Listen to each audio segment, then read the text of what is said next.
Miten voit toimia pappina, vaikka olet nainen? Miten voit toimia pappina, vaikka olet nainen? Oho, sä puhuit Kristuksesta. Oho, sä puhuit Kristuksesta. No ylläri. Toi on kyllä loukkaavaa. Oho, sä puhuit Kristuksesta. Mä jotenkin toivoisin, että nämä viestit olisi 80-luvulta, mutta jos nämä on nyt niin kuin tältä vuodelta tai viime vuosilta, niin on näin tosi huolestuttavia.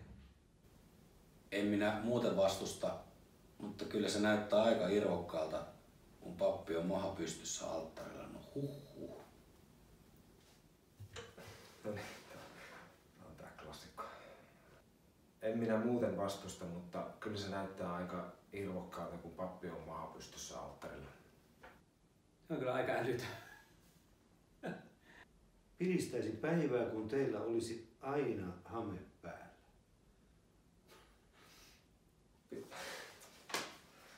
Piristäisi päivää, kun teillä olisi aina hame päällä. Kiva, että saatiin sut tänne töihin. Ja vielä kun saatais mies, niin sit olisi kyllä asiat oikein kunnossa. Sinulla on pieniä lapsia. Miten ajattelit selviytyä kirkkoherran työstä? Ehkä ihan samalla tavalla kuin kaikki muutkin. Tämä kysymys tehdään naisille. Tätä ei tehdä miehille. Tätä ei koskaan tehdä miehille. Pannaas alva kunnolla, niin näkyy muodot paremmin. Pannaas alva kunnolla, niin muodot näkyy paremmin. Tätä mä sanoisin aika asiattomaksi. Mä pystyn lukemaan tätä seuraavaa, kun mä en puhu rumia. Enkä sitä seuraavaa. Onko pakko? Ei ole. En oo koskaan pannut naispappia, mut mieli tekisi. En ole koskaan pannut naispappia, mutta mieli tekisi.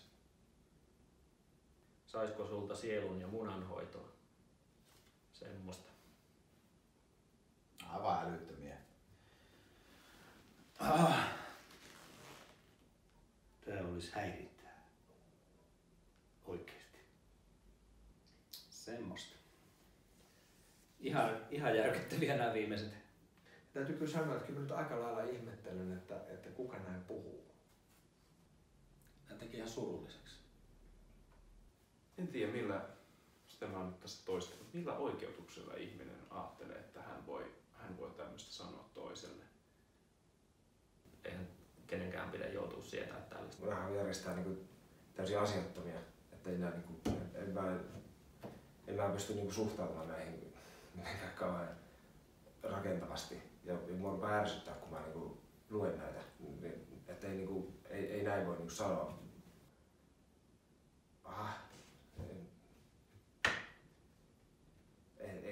Ei. Jos puhut näin, lopeta heti. Ja jos joudut kuuntelemaan tällaista puhetta, ota yhteys omaan kirkkoherraan tai esimieheen ja toimi